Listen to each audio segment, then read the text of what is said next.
Sébastien Samuel Diard, pardon, pour un corner qui profite d'Anthony Cascarino tout seul dans l'axe, et Jérôme Botelin pour sa première titularisation, premier but en première division.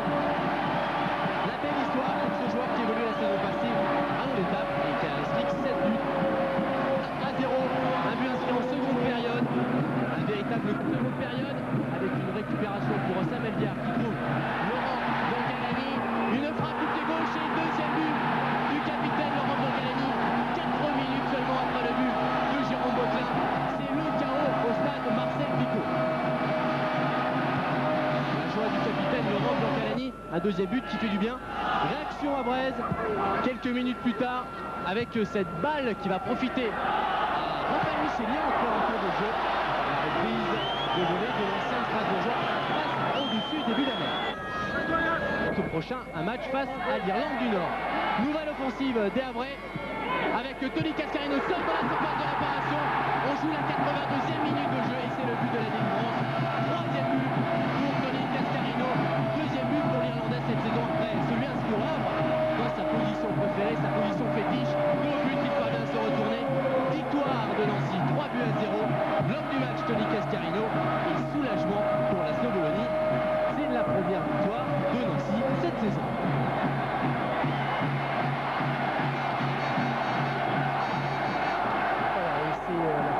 Large victoire des Nanciens depuis longtemps, l'an dernier en première ligue. Par les joueurs de la GIA, Jeune Champ, ballon piqué de Carnot, et Guivarch qui semble-t-il a glissé. Eh bien pas du tout, en tout cas s'il a glissé, il a bien terminé le travail. Après 16 minutes, but de Guivarch, et regardez, il glisse peut-être face à Capron, mais en tout cas, il se couche bien pour marquer, comme contre Nancy. Réaction, peut-être, et oui, elle est là. On passe à la 25e minute de jeu, regardez. Boum! Et cette fois, Nicolas Sachi doit s'incliner pour la deuxième fois de la partie. Travail magnifique de ce ballon de la part de Carnot. Il décolle Chichelski à plus de 1 mètre pour battre les Sedanais. Et voici la joie des Auxerrois qui vont mener à la mi-temps de ce match 2-0. La joie, elle n'est pas dans le sourire qui n'existe pas de Diomède. Je vais revenir dans les pieds de Dirocco. Il est à 25 mètres. La frappe, et cette fois, cette balle est en pleine lucarne. Fabien Coul doit s'incliner sur cette frappe de Dirocco. Voilà les Sedanais relancés à 2-1. On est à un quart d'heure de la fin de ce match. Alors, les Auxerrois sortent timidement. Ils vont essayer quand même ici avec cette montée de Eddie Capron. Agbo qui a du mal un peu à mettre à terre ce ballon. Il passe quand même sur Eddie Capron. Agbo va-t-il réussir à centrer? Voilà qui est fait. Le ballon est mal dégagé. Et finalement, il est repris ce ballon par Timo Teino. Un jeune Finlandais, il n'a pas 20 ans. Et bien c'est lui, à 5 minutes de la fin du match, qui fait basculer cette partie définitivement dans le camp auxerrois. Victoire de la GIA ce soir 3-1. 3 points importants. Giroud va jouer le PSG, Le Havre, Lyon et Saint-Etienne et Porto la suite. Oui, effectivement, Sedan également sera en déplacement au Havre. Auxerre sera au Parc des Princes. Avec une récupération de Johan Mikou. Mikou pour Victor. On joue les arrêts de jeu en première période. Le centre, Ziani qui contrôle et qui marque. Stéphane Ziani, auteur de 2 passes décisives sur corner lors des 2 premiers matchs, a trouvé l'ouverture.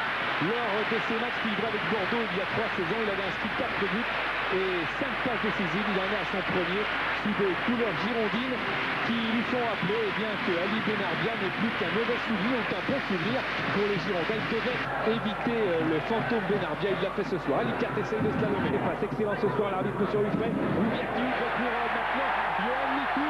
Johan Mikou qui trouve Ziani. C'est le doublé pour la deuxième période.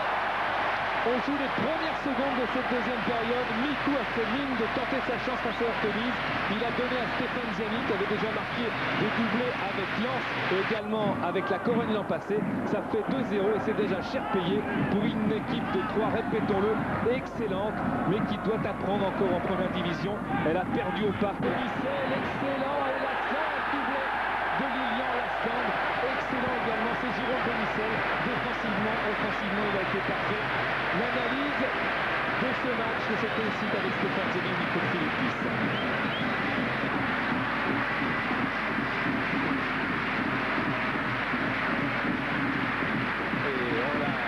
On est là dans la surface de réparation. Le match est loin d'être terminé. Et récupération de Mikou. Lascande qui frappe et cette fois son double lui aussi. 2 buts pour Ziani, 2 buts pour l'instant. Le compte est bon, ça fait 4-0 pour les Girondins. Les Troyens ne méritaient pas ça. Cette fois, la voilà, la phase deuxième.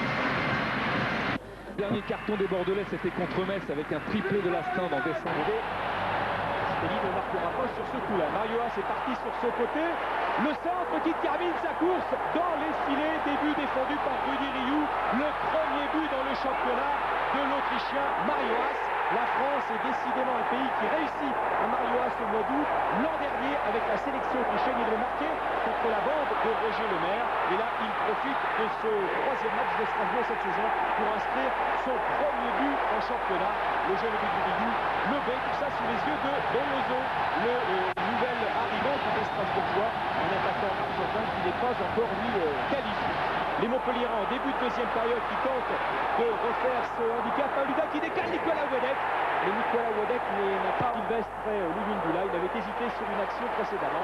Et là, il donne à Strasbourg l'occasion de se détacher définitivement à 10 minutes de la fin. Bertin qui s'élance et qui marque. Bertin, le meilleur buteur strasbourgeois l'an passé, avec 8 réalisations de 4 pénaltys. C'est son premier de la saison pour Eddy Bertin, le capitaine strasbourgeois. Et Strasbourg qui s'impose pour sa deuxième sortie à domicile après Lens. Montpellier qui trébuche.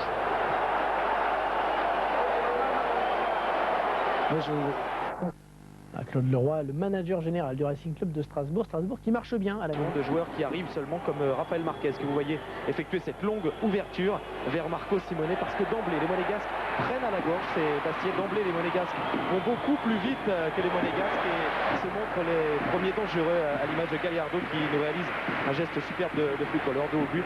Il sait parfaitement où est le cadre. Il faut la vigilance d'Éric Durand pour stopper cette première occasion monégasque. Gallardo encore lui en meneur de jeu en compagnie de Ludovic Giuli, un de chaque côté. Ils ont beaucoup permuté avec deux attaquants devant qui ont beaucoup bougé, qui ont beaucoup fait de mal à la défense bastiaise, à l'image de Marco Simone qui sert là Ludovic Giuli, arrivé à toute vapeur au devant d'Éric Durand. Mais sa tentative à Ludovic Giuli passe à côté du cadre Bastiais. Alors évidemment des craintes, des soucis pour Frédéric Antonetti, parce qu'il sent bien que sa formation est complètement débordée dans cette entame de match. Ludovic Giuli, lorsque ce n'est pas Gallardo, c'est Ludovic Giuli. Et toujours ça va très vite, et toujours on trouve un partenaire. Là c'est Marco Simone qui tente sa chance, et toujours la vigilance et la bonne garde d'Éric Durand qui pour l'instant permet de reculer l'échéance d'encaisser le premier but. Mais ce premier but n'est toujours pas encaissé par les Bastiais qui souffrent, c'est vrai, mais qui résistent au score et qui peuvent se montrer dangereux, pourquoi pas, sur coup de pied arrêté, parce qu'il y a du laxisme là dans cette défense monégasque sur ce coup franc, sur ce corner frappé par Dan Petersen, repris par Pierre-Yves André qui était seul. Il n'était pas le seul à être tout seul. Regardez derrière Piotr Swierdziewski ou encore Laurent Casanova, le capitaine. Il y avait un petit peu de laxisme là dans l'arrière-garde monégasque qui n'avait jusqu'alors pas eu à vivre de moments difficiles. Le temps à Claude Puel de resserrer un petit peu les boulons et on repart de l'avant du côté des joueurs de la principauté. Ça passe par les côtés, à gauche, à droite. Là c'est à droite avec le Chilien Contreras qui ouvre sur l'omniprésent Marco Simone. Le service de Marco Simone vers Trezeguet, c'est l'ouverture du score. Et regardez l'épaule qui bouge de Trezeguet dans sa joie. Vous allez comprendre pourquoi, parce que ce premier but de Trezeguet normalement n'est pas valable. Trezeguet qui poursuit la course de ce ballon qu'on défilait d'Éric Durand à l'aide du haut de son bras, à l'aide de son épaule. C'est donc une main qu'aurait dû siffler Monsieur Chéron. C'est vrai, très difficile à voir dans l'action en direct, mais c'est pourtant bien le bras, la main de David Trezeguet qui pousse ce ballon qu'on défilait. Ça